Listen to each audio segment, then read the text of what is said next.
Hi, folks.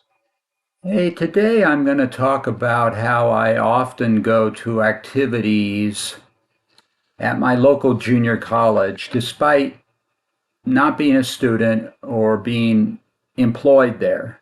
Um, I have learned that colleges and universities, in my case, this is a junior college, and I only live a couple of blocks from this junior college, so I can very easily walk to events there.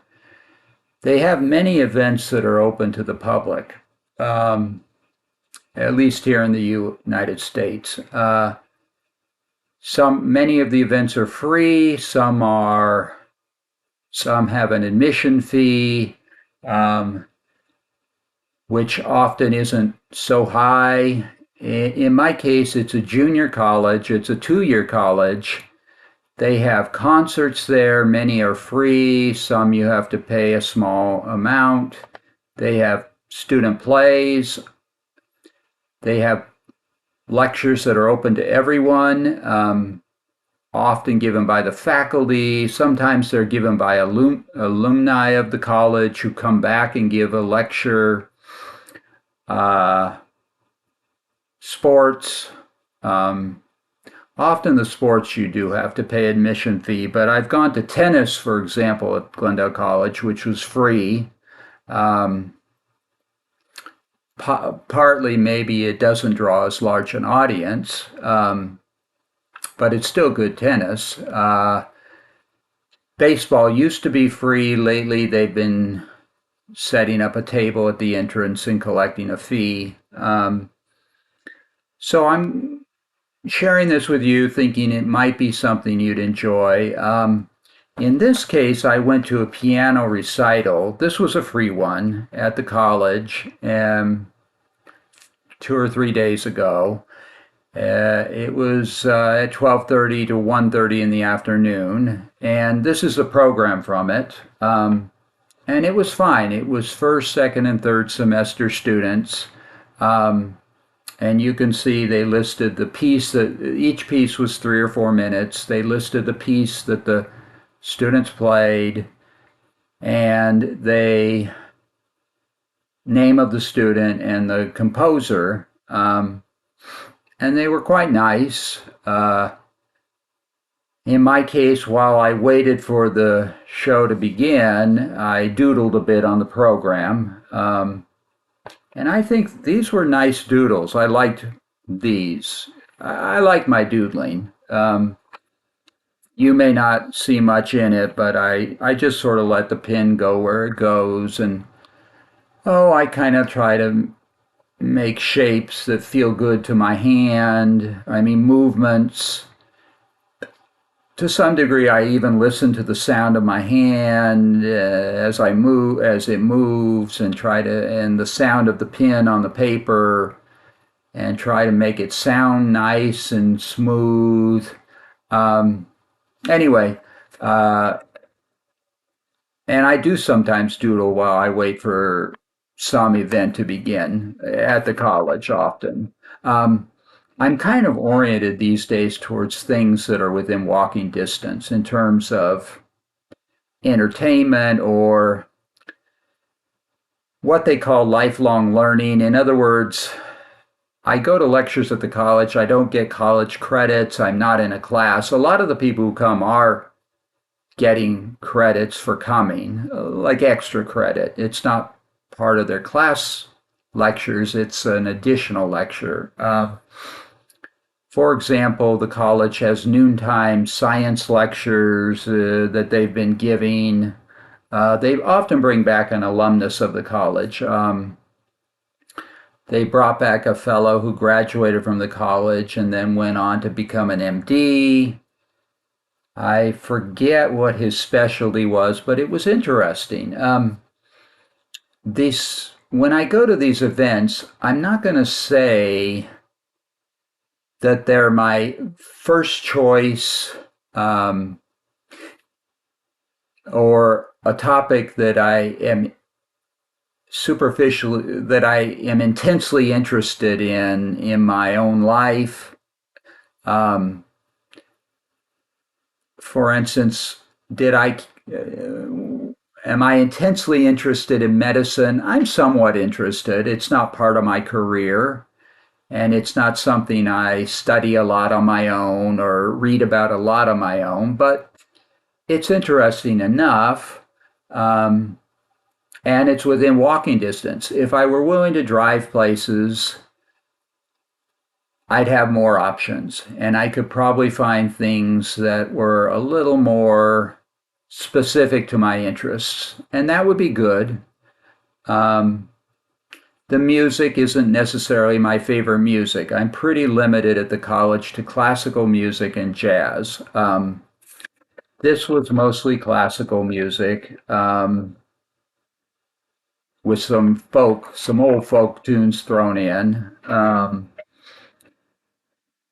But And those aren't my favorite genres of music, but again, it's within walking distance. I sort of balance it out that, okay, I'm going to give up going to the thing that would interest me the most, but what I gain is that it's very convenient. I don't have to own a car, I don't have to drive somewhere, I don't have to park, I don't have to negotiate the freeways, I don't have to pay to keep a car or for car insurance. And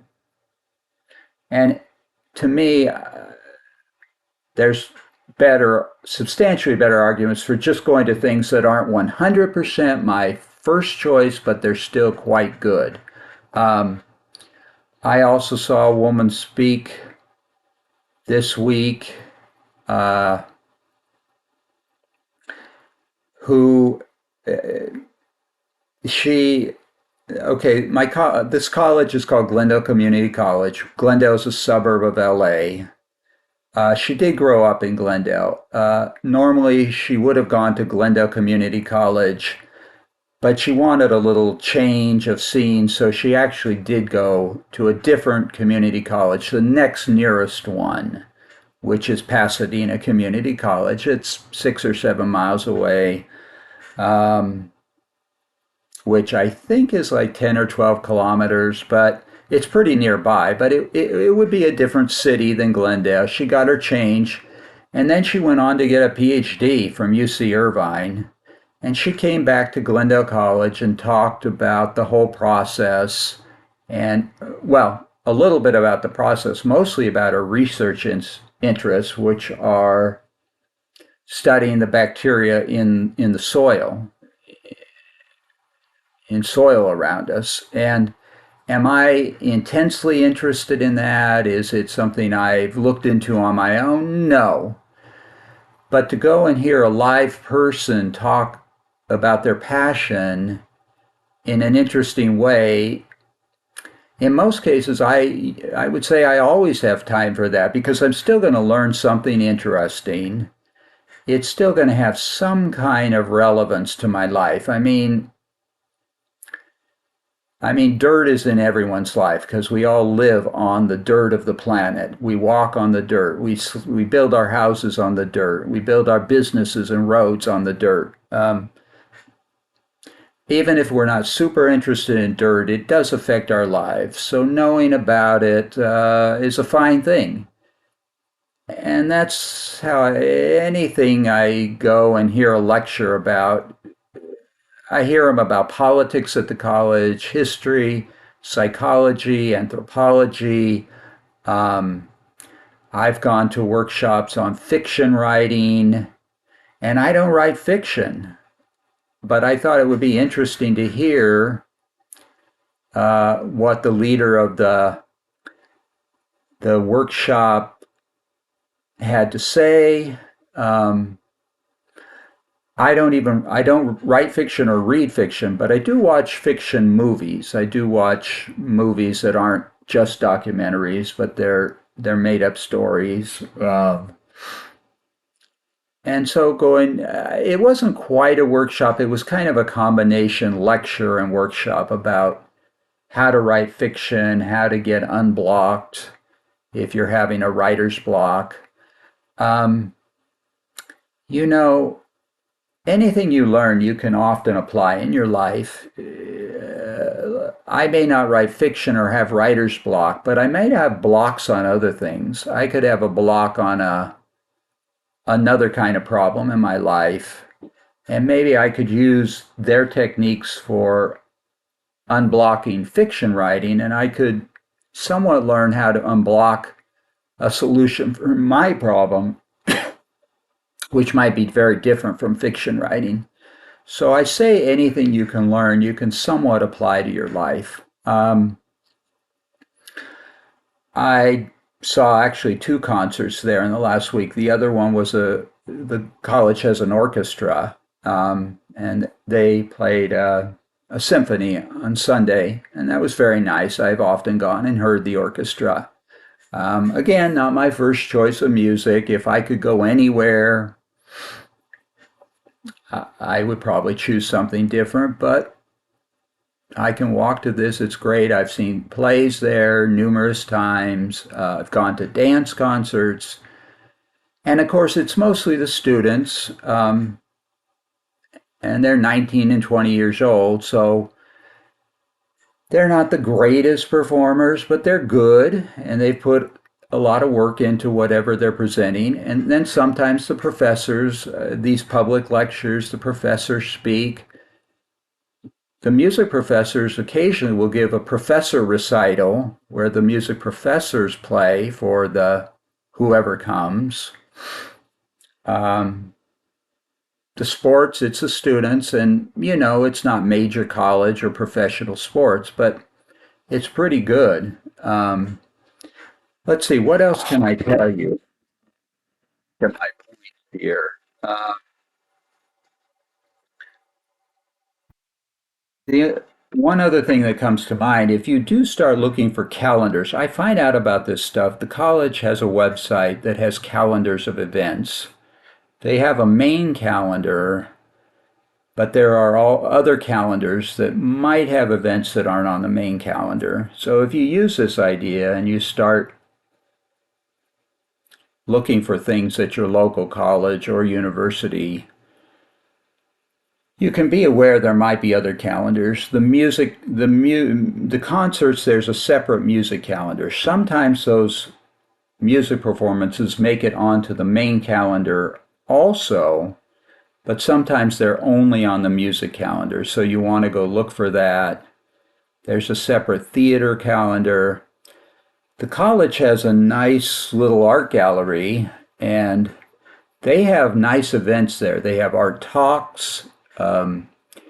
Every time they run 5, 6, 7 different art shows a year where they'll bring one in for some weeks and then take it out and bring in a new one. And they generally have an opening for every art show, and that's great. It's on an evening. The gallery will be open for several hours. People come and go. There's lots of free food. The artist is usually there, often gives a talk, takes questions. I should say, too, with many of these events, there's free food. I went to a presentation yesterday by a psychologist about the topic of hope at the college around the noon hour, and there was free food,